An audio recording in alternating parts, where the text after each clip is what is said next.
Olá, pessoal. Hoje eu me encontro aqui com uma personalidade extremamente importante no mundo das práticas integrativas. Trata-se do professor Daniel Miele Amado. Ele é gestor de políticas e projetos em práticas integrativas e complementares na saúde, foi consultor do Ministério da Saúde por 10 anos, é ex-coordenador da Política Nacional de Práticas Integrativas e Complementares no SUS, ex-coordenador municipal do Programa de Práticas Integrativas de João Pessoa e especialista em apoio matricial pela Unicamp, graduado em Educação Física pela Universidade de João Pessoa, é isso, né? Da Paraíba, Universidade de Paraíba. Isso. Professor Daniel, bem-vindo. Esqueci algo, não? Não, tranquilo. Tudo bom, Nelson? Tudo É um jóia. prazer estar aqui. Quer dizer que um paraibano é professor de Educação Física, se encantou com as práticas integrativas e se tornou gestor delas. Me explica como é que isso aconteceu, meu caro. Na verdade, meu contato com as práticas integrativas vem antes de ser educador físico, né? Eu decidi, inclusive, ser educador físico por causa disso, né? Eu já tive, né, a oportunidade de ter cuidado em práticas integrativas, né, desde que eu nasci, né? A minha pediatra era homeopata, né? Que E bacana. o grupo de pediatras que tinha ali em João Pessoa, né, que minha mãe levava a gente para se cuidar, trabalhava com plantas medicinais, com homeopatia, então aquilo ali já estava muito próximo, né, do meu dia a dia na infância e adolescência, né? Tanto que eu só vim tomar um antibiótico na vida quando eu fui fazer uma cirurgia e que foi, né, para não ter nenhuma infecção da cirurgia, né? Então eu tomei um antibiótico, mas antes praticamente não utilizava nenhuma medicação alopática, né? E então eu devo isso né, a minha família, né, principalmente a minha mãe, né? E na adolescência me aproximei muito das artes marciais chinesas, né? Então esse foi meu primeiro contato. Gostava muito das práticas orientais e eu acabei me ingressando para as práticas corporais da medicina chinesa, né? O Tai Chi Chuan, o Qigong, né? Vários tipos de Qigong diferentes. E aí eu já fazia né, já tinha esse contato, já tinha uma visão sobre a saúde, sobre o corpo,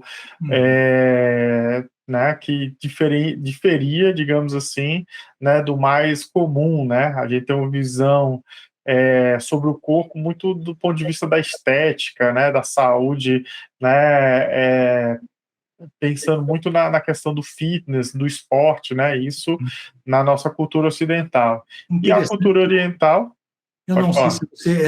as artes marciais, elas são a porta de entrada para as terapias integrativas, né? Uma coisa interessante, eu não sei se você assistiu, eu conversei com o professor Cláudio Sidney Lopes, que também é um grande lutador de taekwondo, e ele conta exatamente isso, que a aproximação dele com a acupuntura é a arte marcial. Veja que coisa interessante, né? Como é... Sim, sim. Então, inclusive diferente de algumas artes marciais, digamos assim, mais ocidentais, né? Você aprende boxe, né? Por exemplo, você aprende, né, a se defender no máximo e a machucar alguém, né? Sim. Na cultura oriental, na arte marcial, você, né? Primeiro ponto é fortalecer o seu corpo, né? Conhecer o seu próprio corpo, é dominar suas próprias emoções, né? Né, ter poder de concentração, de foco, de resiliência, né? E aí, nesse cuidar do seu corpo, você pensa, né? Que alimento eu estou, né, consumindo, como é que eu estou respirando, como é que eu estou dormindo, né? Muitas dessas artes marciais você aprende técnicas, né, de massagem, né, técnicas já com pressão, já, né, como para aliviar, né, Controle alguns do ki, pontos, né? é o controle do ki. Ki, Isso. exato. É. Então, isso está dentro dessa cultura, né? E aí, por causa disso, né, eu fiz vestibular para 2 cursos, né, para fisioterapia também e para educação física, mas na época eu achei, né, a minha primeira impressão é que a educação física, né, ela trabalhava mais o campo da saúde, né? Então, Sei. pensando no indivíduo, né, saudável, buscando, né, esse aprimoramento da saúde, né? Uhum. A minha impressão na época é que a fisioterapia ainda estava, né, no curso, né, que eu comecei a fazer, estava centrado muito mais né, na doença, na reabilitação, né? O viés Então, da reabilitação. É. isso, né? Uhum. Então, naquele momento, eu decidi assim, não, vou para a área, né, da educação física, né? E Uhum. de lá fiz outras formações em práticas integrativas, né? Então, a gente tinha essa experiência em João Pessoa de ser um lugar onde tem muitas, né, práticas acontecendo, né? Então, fiz curso de floral, fiz curso, né, de reiki, fiz curso, né, de diversas técnicas de massagem também, né? E aí, mais para frente, fui me aprofundando nas práticas da medicina tradicional chinesa, né? Uhum. João Pessoa é uma cidade absolutamente agradável, é uma terra maravilhosa, né? Eu tenho predileção também lá pela Paraíba, especialmente por João Pessoa. Mas, Daniel, nós estamos completando 16 anos da publicação da Portaria 971 de 2006, que, sem sombra de dúvida, é um marco histórico na saúde pública brasileira, porque introduziu a prática multidisciplinar destas terapias integrativas no SUS, no Sistema Único de Saúde, dentre elas a acupuntura, a homeopatia, a medicina ayurvédica, enfim, todas elas.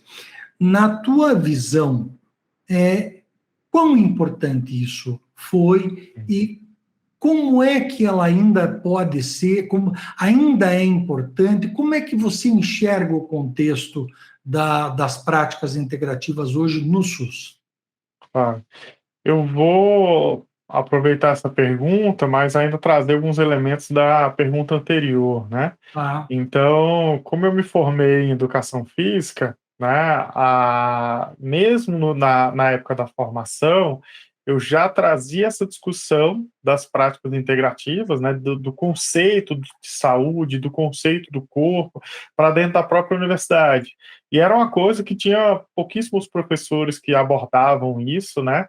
Tinham, na verdade, no meu curso inteiro, um professor especificamente que trabalhava com massagem, trabalhava com respiração, meditação, mas do resto não tinha, né? Então eu trazia essa visão para dentro do curso, participei de várias atividades de extensão, dava aula na extensão universitária, e aí eu conhecia, né, e eu dava aula para a comunidade acadêmica, né? Só como a gente ficava na área da saúde, né, o laboratório, né, que eu dava aula, né, era de homeopatia, fitoterapia, né, ele também trabalhava com outras práticas, né, o sim, NEPEF lá em João Pessoa, sim. estava lá na área da saúde, né? E aí, em 2008, né, logo depois da publicação, 2 anos da publicação 2 da anos. política, né, Uhum, lança uma portaria do NASF, o Núcleo de Apoio à Saúde da Família, que uhum, traz a equipe multiprofissional para dentro da atenção primária. Então, uhum, possibilitou, né, que além do médico, enfermeiro, dentista, os agentes comunitários, né, que já estavam na atenção básica, pudesse entrar o fisioterapeuta, o psicólogo, nutricionista, educador físico, né? E uhum, nessa portaria, ele já tinha, né, ali como uma das diretrizes de atendimento dessa equipe, né, seriam as práticas integrativas, né? uhum, E aí uhum. muitas pessoas que estavam trabalhando na Secretaria de Saúde naquele momento foram meus alunos de Tai Chi Chuan dos projetos de extensão.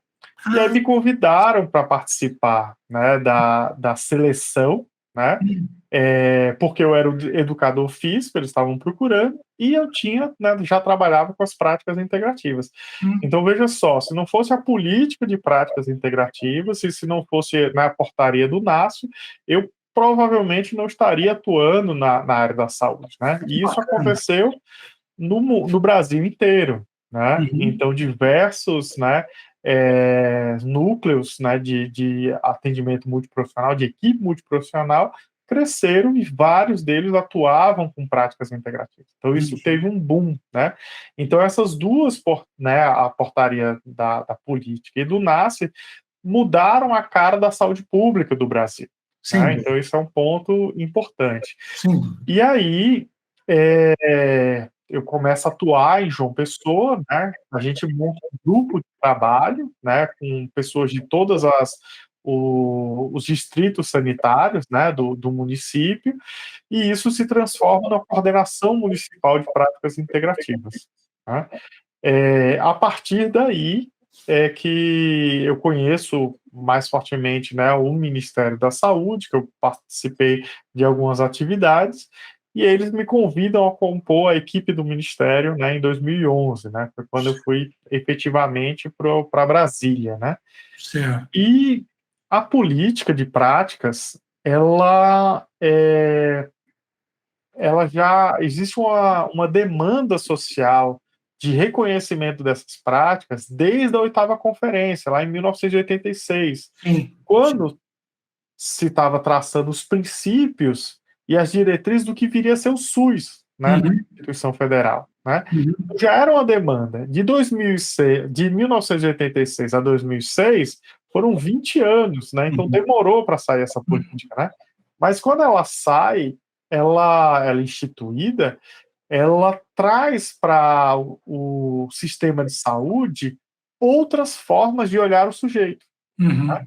Então, além daquela biomedicina, além daquela visão mecanicista, né? Eu não me lembro bem, não foi na 8ª conferência, mas eu acredito que foi numa conferência subsequente, teve um painel ou uma abordagem específica das terapias, eles chamavam de terapias naturais na época, e mais especificamente também abordava-se a acupuntura.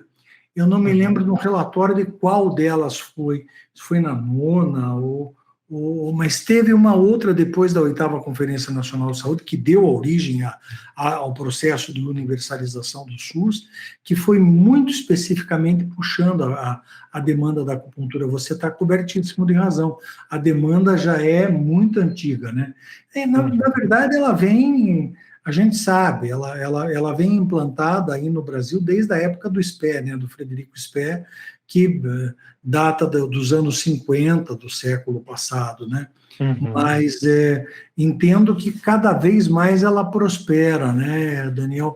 E cada vez mais ela é procurada pela população de forma geral. Você percebe isso também, né? Claro, claro. É interessante, assim, que eu entrei, né, a gente chegou lá no Ministério em 2011, e a gente conversava muito com gestores, né, que queriam implantar essas práticas, e eles queriam saber, assim, qual o recurso que o Ministério tinha para implementar essas práticas, né. Só que um fato curioso é que essa política, ela não tem recurso até hoje, um recurso indutor. Diferente de outras políticas, né, por exemplo, saúde da mulher, saúde mental, para implantar os CAPs, por exemplo. Antigamente tinha um recurso específico para hipertensão e diabetes. Então, todas as políticas que eram implementadas pelo Ministério, eles tinham um recurso para isso, para que os municípios implementassem. As práticas integrativas, não. Né? Então, a gente orientava a importância, falava dos benefícios, mas dizia assim, olha, né, gestor, né, você vai ter que assumir esses custos para você. Né? Mas você vai ter, né, uma diminuição dos custos com medicamento, você vai ter diminuição de custos, né, encaminhando né, a população para serviço especializado, porque você vai diminuir essa fila, você vai diminuir a fila para especialistas, então você vai ter outras vantagens. E eles seguiam implantando. Então, mesmo sem recurso, essa política ela cresce ano a ano. Né? Então, ali em 2008, foi feita uma avaliação, a gente tinha em torno de 1.000 serviços no país ofertando essas práticas, né? 2 anos depois da implementação da política. Hoje, a gente tem mais de 17.000 estabelecimentos oferecendo essas práticas. É um baita avanço. Sem financiamento. Né? Não, e só isso pressupõe só a demanda, a busca da população por esse atendimento. É claro, o entendimento de alguns bons gestores que que querem, de fato, implementar, né? Porque a gente sabe que sem dinheiro é difícil implementar, mas no final da fila, com a diminuição dos custos que essa política promove, ela beneficia o sistema como um todo, né, Daniel? Mas quem é que mais impacta a implementação são os profissionais, Nelson, porque é muito interessante ver os profissionais, quando a gente trabalhou com formação no Ministério, né, apoiou a formação, e assim, o que a gente vê é que os profissionais que estão ali no dia a dia, cuidando da população, né, eles têm um conjunto de ferramentas, mas que não dá conta das necessidades da comunidade no território, nem das necessidades fisiológicas, orgânicas, e nem das necessidades emocionais, né, e sociais. Então, quando as práticas integrativas elas chegam, né, elas dão uma ferramenta, né, para esses profissionais que muda, né, a forma com que eles passam a atender no território. E isso para eles é fundamental. Né? Eu não sei se você sabe, Nelson, mas uma equipe de saúde da família, ela tem o mesmo nível de burnout, né, de esgotamento, do que de uma equipe de UTI, né, que está lidando com a morte, né, o tempo todo, com nível de estresse altíssimo. A equipe de saúde da família também. Que interessante. Porque o nível de estresse, ele é diferente, né? Você está lidando com a morte, mas a pessoa está ali muitas vezes, você tem que lidar com a família, às vezes, mas é aquela tensão imediata ali, né? Com a saúde da família, você acompanha aquela pessoa ao longo do tempo, né? E os profissionais sofrem muitas vezes porque eles não têm ferramentas para lidar com o sofrimento daquela comunidade. Sensação de impotência do profissional, né? Exatamente. E aí... a família, o eixo familiar, quer dizer, o conjunto familiar, quer dizer, frustra mais ainda, né? Exato. E as pessoas adoecem, os profissionais de saúde adoecem, né? E tem algumas queixas, né, que a gente chama de sintomas inespecíficos, né?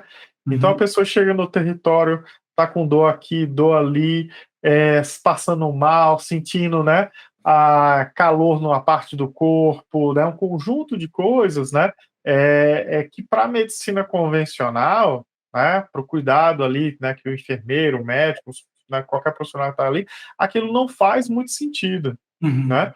Quando você entra com a medicina chinesa, por exemplo, a Ayurveda, né, e você entende as relações, né, você entende, isso aqui tem a ver com tais emoções, né, por isso que ela está sentindo esses sintomas físicos. Uma coisa passa a ter sentido, então não é mais um sintoma inespecífico, é um desequilíbrio do meridiano tal, entendeu? Então você passa a ter um olhar ampliado e você consegue cuidar daquilo. Uma perspectiva diferente daquilo, né? Você ampliou o seu olhar sobre a saúde e você passa a ter ferramenta para cuidar. Então, essa é a grande importância que eu vejo da política nacional, né, de práticas integrativas. Ampliar o olhar dos profissionais que estão ali, né, trazer outros profissionais também, mas ampliar o ferramental de cuidado também, né? Daquele pessoal da saúde que está lá mexendo direto com as famílias, né? É aquela mão direto nos problemas sociais do dia a dia, né? Porque problema de família é problema social também, não tenho a menor dúvida disso, né? Claro, claro. Agora, o Daniel, me diz uma coisa, eu estava conversando na última entrevista com a professora Eleonora Comussi, a respeito da fitoterapia chinesa e da regulamentação dos produtos fitoterápicos dessa qualidade no Brasil. Porque a gente sabe que o brasileiro, de forma geral, ele tem culturalmente já implantado a coisa do chá da avó, a coisa do determinada erva faz bem para isso, faz bem para aquilo, especialmente no Nordeste, quando a gente vai a Belém, ou quando a gente vai a Manaus, você tem feiras enormes que vendem produtos que fazem a terapia natural mesmo. E a terapia, a fitoterapia chinesa, a gente sabe que ela é composta tanto de uma parte vegetal, outra parte mineral, outra parte animal. Me parece que a parte animal ela está bloqueada pela Anvisa. Como é que está isso? Que notícias você tem disso aí, da fitoterapia? Como é que ela está se desenvolvendo no Brasil? Especificamente a fitoterapia chinesa, Daniel? Uhum. A gente tem, né, muitos livros, né, que trazem com essa terminologia, né, de fitoterapia chinesa, né? A gente seguindo um pouco, né, regulamentações em outros países. Quando a gente fez, né, eu estava no Ministério da Saúde, né, existiam outras entidades, né, que foram chamadas para dialogar com a Anvisa, né? Quem faz essa regulamentação é a Agência Nacional de Vigilância Sanitária, né? Acho que a Uhum, maior parte das pessoas, né, passaram a conhecer a Anvisa, né, agora por causa da pandemia, toda a discussão, né, da regulamentação, né, das vacinas, né, e o tanto que a Anvisa foi importante nesse processo, né. Então, uhum, quem determina, né, a classificação dos produtos, quais os produtos, né, podem ser ou não comercializados no país é a Anvisa. E aí, nessa discussão, né, o termo mais apropriado, né, que se achou era de produtos da medicina tradicional chinesa, Ah, né? que interessante. Então, E assim que justamente será porque não tratado. é, apesar de 80% serem plantas medicinais dos produtos, né, eles Uhum, têm minerais, têm, né, produtos de origem animal, né, tem fungos, né, que não são plantas, né? uhum, Então, fungos macroscópicos, então por isso a gente tem, né, chamado de produtos da medicina tradicional chinesa, né? É, e aí a Anvisa passou a fazer um estudo muito amplo de como é que isso tem acontecido em outros países, né? Países como o Canadá, né, na própria China, né, a regulamentação específica que tem em Taiwan também, uhum. alguns outros países orientais, né, na Europa. Então, foi tentando se fazer uma harmonização de como Se existe comporta essa no mercado. regulamentação, como é que se comporta, né? Uhum, E uma coisa que se viu é que internacionalmente isso não está muito harmonizado ainda, né? uhum, Cada país ele foi assumindo uma forma diferente de fazer, né? uhum, Umas mais forte a regulamentação, né? uhum, Outros um pouco mais frouxa nessa regulamentação. Tá? Então, uhum. assim, e a Anvisa estava fazendo um esforço muito grande, né, de ter essa harmonização, né, uma base para fazer a regulamentação que também tivesse um precedente na nossa legislação, né? Certo. O que acontece, né, que na lei, né, a gente prevê medicamento ou alimento, né, e tem suplemento agora também. A gente não prevê um outro produto que não seja medicamento. E Certo. aí, quando a gente vai olhar, né, o que é um medicamento, ele está definido lá, tem que ter um princípio ativo específico definido, né, Uhum. tem que ter tais características, que não é a lógica que os Da produtos fitoterapia da chinesa. medicina chinesa É, funciona, né, do é. Ayurveda, né? Então, você não pode ter, né, dentro dessa lógica, né, uma indicação tipo, vai diminuir o fogo do fígado, Uhum, entendeu? Isso não cabe como medicamento, uhum, né? uhum, Então, e aí a Anvisa estava nessa, né, forma de como regulamentar, né? entendi. E aí tem uma questão, por exemplo, o Canadá ele regulamenta um conjunto de produtos que são, né, das PICs lá, né, Uhum, como produtos naturais para a saúde, né? certo. Então, a Anvisa estava tentando criar uma categoria para poder incluir esses produtos, mas existe uma dificuldade que a Anvisa não pode criar se não tiver na lei. Certo. Então, estava Por exemplo, assim, administrativo não é possível. isso. Eles estavam tentando achar algumas formas de fazer. Então, assim, é, e aí veio a pandemia, né, que tomou todo o tempo da agência, né, do ponto de vista regulatório, eles não avançaram mais, até onde eu sei, né, nessa discussão, né. Então a Uhum. gente ainda precisa avançar no campo da regulamentação dos produtos das práticas integrativas. Então a gente Na tua opinião, deve sobrevir uma lei especial a esse respeito, ou não? Então, a Anvisa estava estudando se seria necessário, Uhum. entendeu? Ou se com a base legal que existe hoje, se eles conseguiriam fazer uma RDC específica, né? É porque é Então, especialíssimo, né, Daniel? Não é algo que é, não existe de fato a previsão legal, né? é, É. e aí a gente vem, né, diferente da China, né, que tem, né, esses produtos dentro da sua cultura, para eles é muito natural. Para Sim. a gente tem uma história legal, né, sanitária, né, com outro modelo, né? Então chega agora para regulamentar se a gente for mudar a lei também, não basta só criar uma categoria nova, porque você vai ter um conjunto de arcabouço legal, né? Que são várias leis, né, que vão falar sobre a questão dos medicamentos, comercialização, né, um conjunto de questão de fiscalização, tudo isso que está previsto na lei, que teria que abarcar esse produto. Então, não seria só mudar uma palavra, né, ou incluir uma palavra. A gente teria que fazer toda uma revisão nesse marco legal.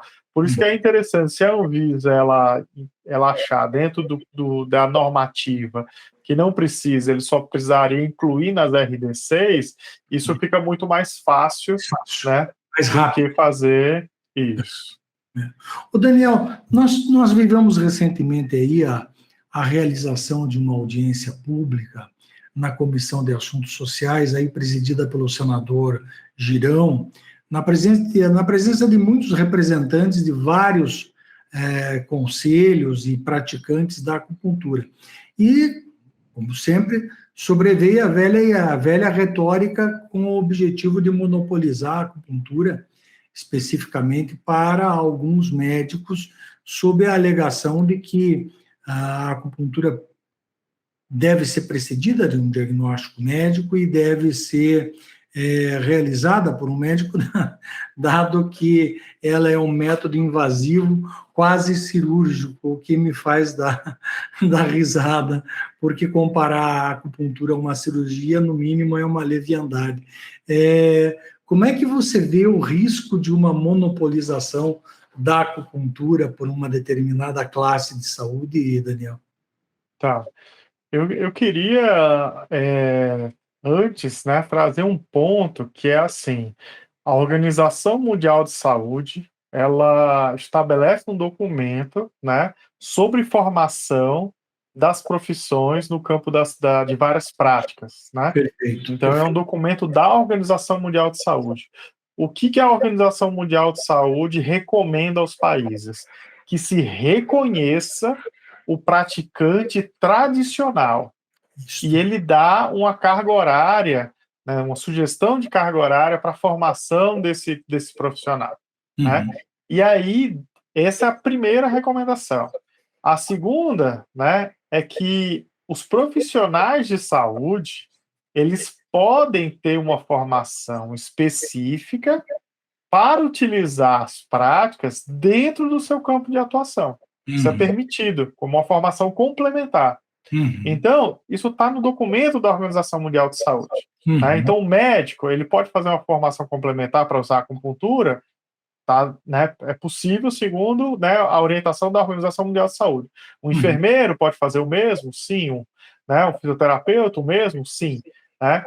E, né, ele orienta que o praticante tradicional, né, no caso, alguém que não tem uma formação prévia na área da saúde, uhum, possa ter a sua formação específica, que seria o uhum, acupunturista, né? uhum. Então, assim, é a Organização Mundial de Saúde que está dizendo isso. Perfeito, Não é o Daniel, não é ninguém, né? perfeito. Quando a gente vai para o Brasil, a Política Nacional de Práticas Integrativas, ela diz claramente no seu texto, né, que a acupuntura ela está inserida no SUS de forma multiprofissional. Perfeito. Não existe uma dúvida sobre isso. Né? É tanto que o Ministério foi questionado à época do ato, né, médico, né, da lei, ele foi consultado, né, sobre os vários pontos, e o Ministério, né, inclusive a coordenação de PIX, né, se colocou né, claramente, né, de que aqueles pontos, né, do ato médico, né, eles feriam a possibilidade da atuação que já acontecia no Sistema Único de Saúde, Uhum. multiprofissional, com diversos profissionais realizando Já aquilo no estava território. consolidado naquela época, né? Já estava consolidado. Desde 2006, a política vem atuando dessa forma. Ali era 2013, não fazia sentido, Uhum. né? A gente estava buscando avançar enquanto uma política pública, não Perfeito, retroceder, né? perfeito. E aí o que a gente consegue, né? Né, isso foi um ponto do ato médico. Até hoje, a gente vai no sistema de informação de saúde do Ministério, você puxa os dados, né? E o professor Jean, inclusive, mostrou esses dados na audiência pública, né, muito Ah, exatamente, né, e, por exemplo, na atenção básica, hoje, quem mais realiza acupuntura são os profissionais de enfermagem, aham, né? Então, uhum. trazer no ponto de hoje para um único profissional fazer é restringir o acesso da população, Sim, né? Então, não tem dúvida sobre essa questão. E aí, a eu busca escuto algumas... Pode da, falar. eu me lembro que nós discutimos, você estava presente nessa audiência pública, e aonde eu ainda expus que a busca de uma hierarquia, de um processo de hierarquia vertical na saúde é contra o próprio SUS e contra a natureza da própria oitava Conferência Nacional de Saúde, que diz que a saúde é multiprofissional e que cada profissional tem as suas competências dentro dela. Nenhum dos profissionais da saúde pode se arvorar a dizer de que é mais do que o outro profissional da saúde. Nenhum profissional da saúde pode se arvorar o direito de dizer que o seu diagnóstico é mais importante do que o diagnóstico dos demais profissionais da saúde. Todos nós trabalhamos em equipe na saúde, né? E isso Exatamente. é alguma coisa que a gente tem que considerar muito. Por favor, Daniel, continue. Uhum. Não, isso já está mais do que sacramentado dentro do campo, inclusive jurídico, né? Não existe uma prevalência de uma área sobre a outra, né? Uhum. Dentro da área da saúde. Senão a gente teria um profissional, né, de nível superior e todos os outros seriam técnicos, né? Isso não existe, É, né? Então, inclusive, foram razões dos vetos, né, ao ato médico, né, o campo que fala lá que o diagnóstico nosológico seria ato privativo, né, ele foi vetado porque foi ele verdade. traz todos os profissionais de saúde a uma condição de subserviência, né, Sim, é, profissional, né, a um único profissional. E todos os profissionais de nível superior, eles são autônomos. Eu sim. posso abrir uma clínica de fisioterapia, eu não preciso do diagnóstico de ninguém, e eu não Exato. preciso da supervisão de nenhum outro profissional que não os próprios fisioterapeutas, né? Evidente. A mesma coisa, eu posso abrir uma clínica de enfermagem, De né? nutrição, e Clínica assim de por diante. nutrição e assim por diante. Nenhum profissional depende, né, do diagnóstico, da avaliação de um outro profissional para fazer o seu trabalho. Agora, claro, né, o próprio sistema de saúde, ele estimula, né, ele indica que esse trabalho ele seja multiprofissional, né? Até Então, eu enxergo assim, na ordem das importâncias práticas da saúde, aquilo que você falou, a enfermagem hoje é a que mais pratica acupuntura, mas não é só a que mais pratica acupuntura. Se a enfermagem parar, acabou o sistema de saúde do Brasil, porque a enfermagem é, de fato, o sustentáculo nos três níveis, né? Tanto na enfermagem de graduação superior, quanto no técnico, quanto no auxiliar técnico que eles têm, separar isso para a saúde. É sim, a sim. maior força da saúde está neles, né, Daniel? É assim que eu enxergo. Eles são hoje, né, o pilar central, né, que sustenta toda a estrutura da saúde, é a profissão de enfermagem, não tem Sem, dúvida, né? sem dúvida. Então, se você vai numa unidade básica de saúde, né, ele tem que ter 1000 habilidades, né? Porque hoje eles fazem a maior parte do pré-natal, eles fazem a maior parte dos exames das mulheres, eles fazem o acompanhamento dos hipertensos diabéticos, né? É, Estão fazendo todos os cuidados, né? eles fazem acompanhamento dos idosos, né, fazem visita domiciliar, coordenam, né, os agentes comunitários de saúde, né, então fazem trabalho administrativo dentro das unidades, né, básicas. Então, ele, além das habilidades clínicas, eles têm que ter a habilidade gerencial de equipe e gerencial da unidade, né? É um profissional realmente, e é por isso que eles são tão sobrecarregados também, né? Mas essa questão a gente já está evoluindo em muitos outros lugares, inclusive nos Estados Unidos, né? As clínicas, né? Ele tem multiprofissionais, você é encaminhado primeiro para o profissional, né, de acordo com a sua necessidade, né? Então, você chegou numa unidade de saúde, você está com alguma questão mais emocional para ser discutida, você não vai para o médico, depois vai para o psicólogo, você vai para o psicólogo primeiro. Sim. Você chega lá querendo fazer uma mudança alimentar para fazer cuidado, você vai primeiro para o nutricionista. Claro. Você chegou com um tipo de dor musculoesquelética, você vai para o fisioterapeuta fazer a avaliação. Sim. Né? Caso seja necessário, ele encaminha, entendeu?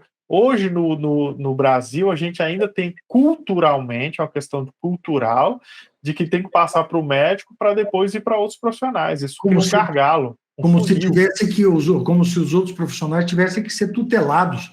Ora, exatamente. Mais do que uma visão arcaica que a gente ainda tem. Sem dúvida.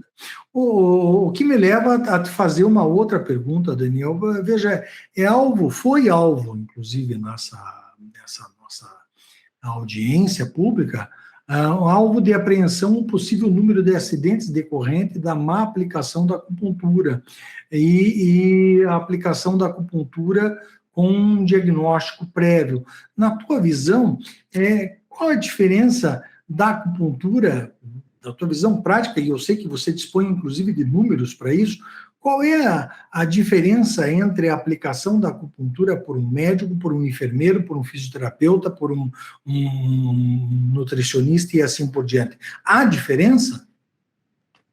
Então, eu passei 10 anos, né, no Ministério da Saúde na coordenação de práticas integrativas complementares. Em 10 anos nunca foi reportado, né, um único erro do ponto de vista da acupuntura. Entendeu? Então chegou ao Ministério da Saúde.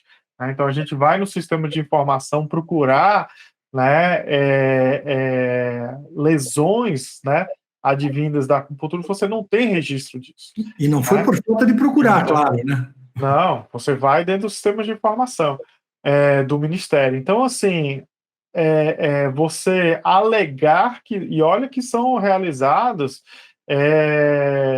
mais de 700 mil procedimentos, né, de acupuntura todos os anos, né? Então, são os números, né, a pré-pandemia, né? Cerca de 700 mil procedimentos.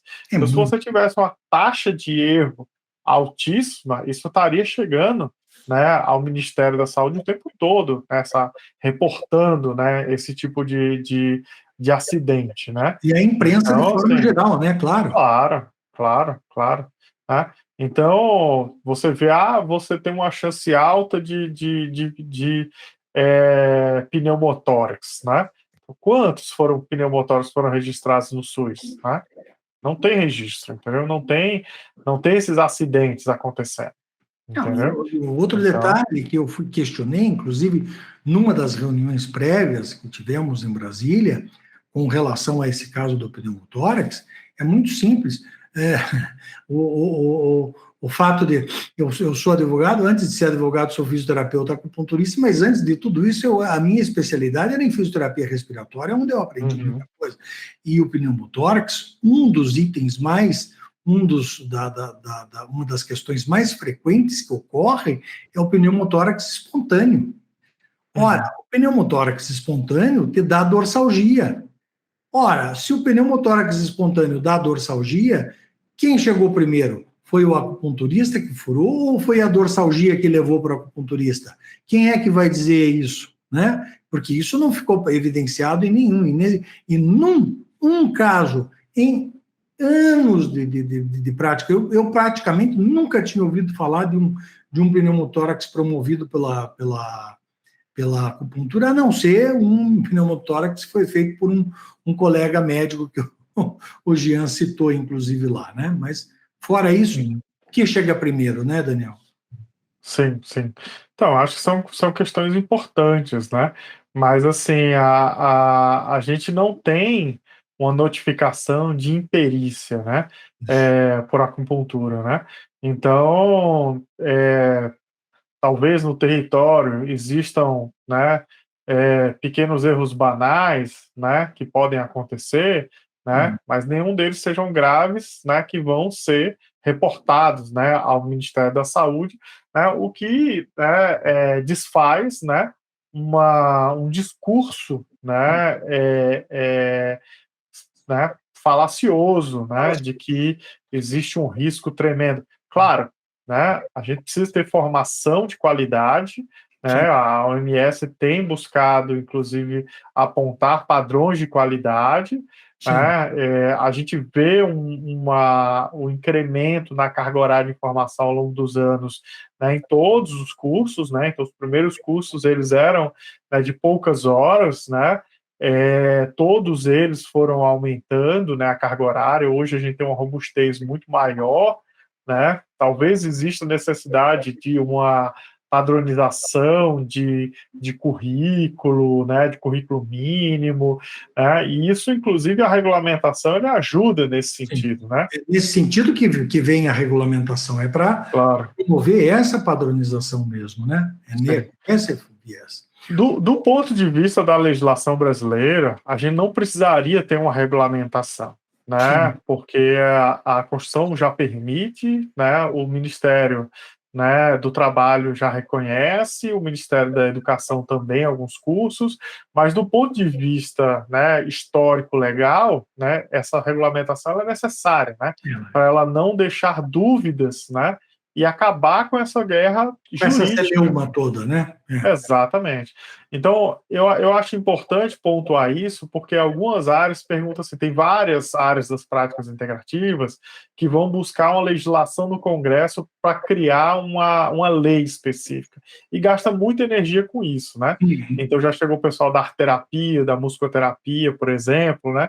Eu falei, olha, vocês estão tendo algum problema jurídico, né, sobre quem pode realizar, como? Não, não é esse o problema, né? Mas a gente quer ser reconhecido. Eu digo, olha, reconhecimento é um reconhecimento social. Sim. É importante vocês fortalecerem as associações de vocês, né, fazer uma divulgação nacional, porque, por exemplo, não é.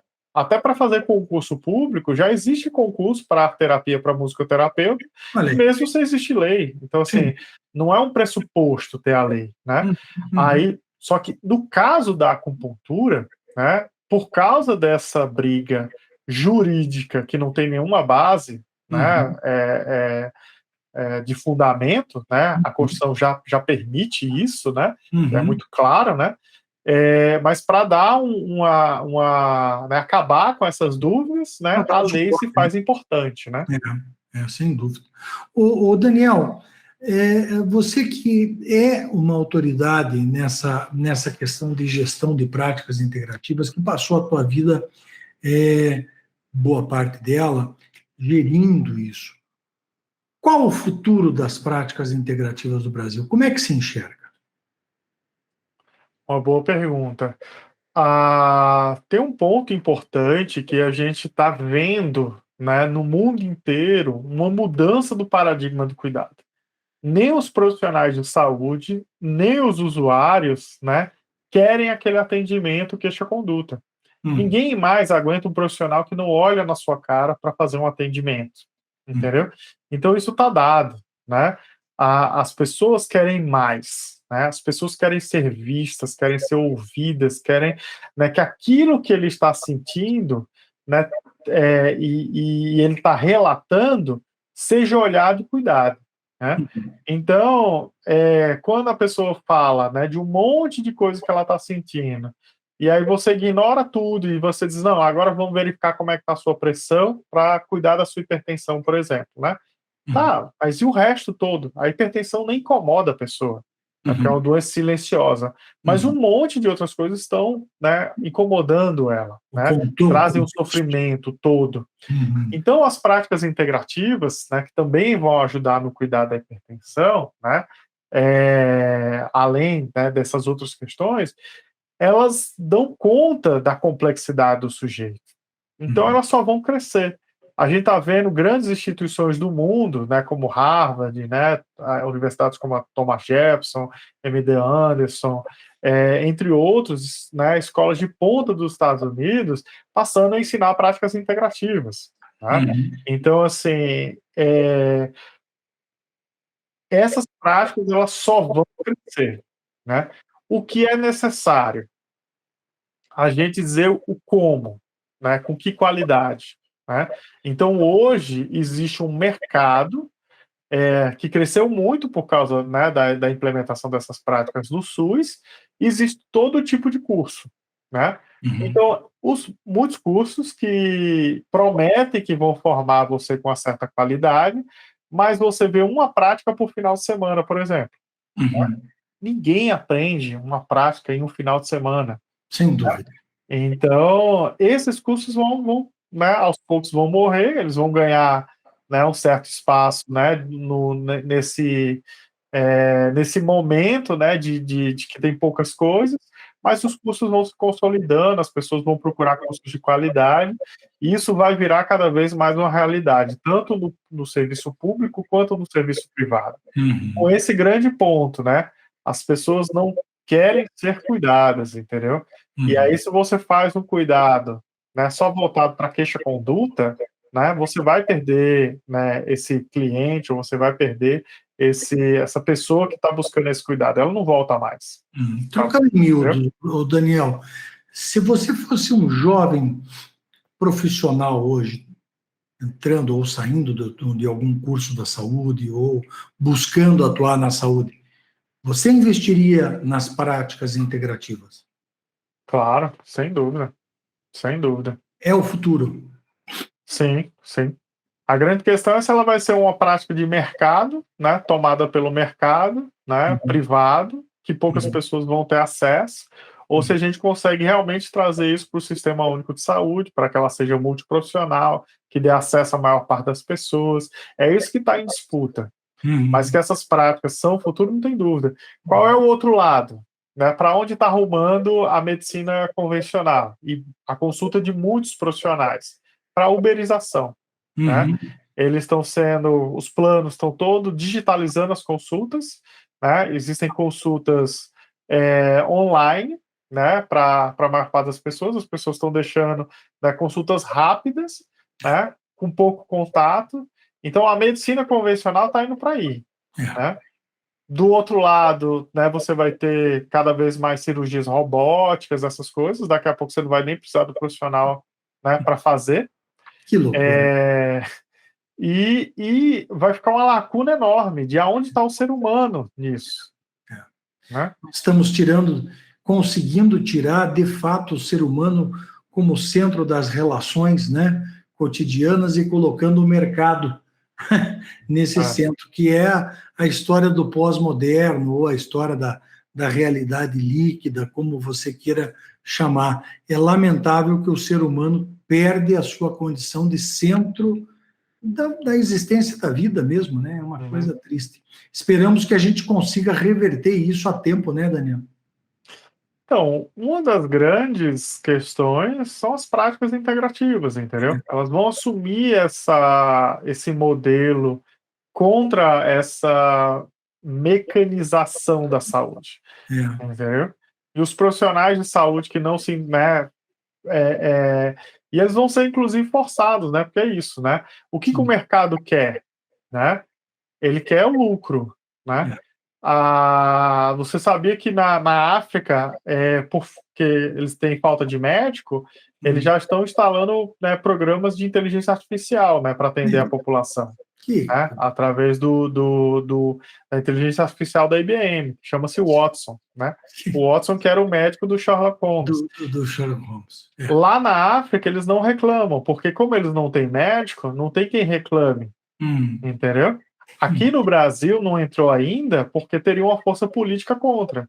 Mas depois eles estão cuidando lá de vários países, né, menos desenvolvidos, né, com inteligência artificial. Daqui 10, 15 anos, eles vão ter uma bagagem de de dados, né, desse atendimento, que eles vão chegar para o gestor e vai dizer, olha, em vez de você pagar tanto por esse grupo de profissionais de saúde, eu te ofereço um atendimento que tem tal nível de acerto, eles ainda vão te dizer os dados, Responsabilidade? né? Tal nível de acerto, né? Por X% a menos, entendeu? Você paga 10% né, só do valor, você tira esses profissionais de saúde, eu te coloco um sistema informatizado para atender. É uma coisa, o que eles chamam de deep learning, né? Ou seja, o programa aprende a tratar cada vez mais e a assumir, só que o programa não é humano e ele falha. Eu não tenho Sim. dúvida que o programa falha. Então, para esse tipo de atendimento, queixa-conduta, que são protocolar, o computador faz melhor, entendeu? Faz. Tá com isso, tá com aquele, tá com isso, tá com aquele. Ele vai separando e no final ele dá um diagnóstico. E a nossa medicina convencional, né, e alguns atendimentos, não só do médico, eu digo, né, a área da saúde, né, muita coisa está ficando protocolar, né? E isso a máquina faz melhor. Só que as práticas integrativas, elas vão olhar uma outra dimensão, né? Certo. Você não está só perguntando o que a pessoa fala. Quando um acupunturista está atendendo, né, a pessoa está falando, você está prestando atenção no tom de voz, você está prestando atenção na tez da pessoa, você está prestando atenção na postura, né, você está prestando atenção em coisas que ela está falando, mas que não é a queixa principal, entendeu? Então, não é você não está separando ali em poucas variáveis para enfiar a pessoa dentro de um protocolo. Você tem um número de questões lá que envolvem o diagnóstico, né, que é muito mais humano, entendeu? E o seu atendimento vai ser em relação ao conjunto dessas coisas. Isso a máquina não substitui. Por isso eu não tenho dúvida que as práticas integrativas são, né, a prática de saúde, né, a saúde do futuro. Isso eu não tenho dúvida. Tratando o ser humano como um ser humano mesmo, né? Daniel, um ser humano. Muito obrigado pela tua participação aqui, foi muito agradável e muito rico, né? Muito enriquecedora a nossa conversa aqui, Daniel. Eu aprendi muito com você aí nesses poucos minutos que a gente bateu papo. Tá contigo para você se despedir aí do público, meu caro. Eu agradeço, Nelson, né, a primeira sua dedicação, né, nessa luta aí da acupuntura, né, com todos os profissionais. Eu reconheço demais o seu trabalho, né, agradeço o convite para a gente estar batendo esse papo. Eu acho que é um trabalho importante, né, a gente disseminar informações de qualidade, né. Eu tenho feito, depois que eu saí do Ministério, esse trabalho também, né, eu tenho um canal que é o Pix na Pauta, que eu falo de vários assuntos das práticas integrativas, então convido também quem quiser ir lá para né, bater um papo, né, sobre as práticas, né? Eu peço que você me mande o endereço, porque eu vou colocar aqui embaixo daí também, tá? Claro, coloco sim. Ok. O Nelson vai estar participando de um debate também, que a gente vai estar discutindo lá, né? Então, seguimos nesse trabalho de conscientização, né, sobre esses assuntos importantes. Eu fico à disposição aí. Grande abraço. Daniel, muito obrigado novamente.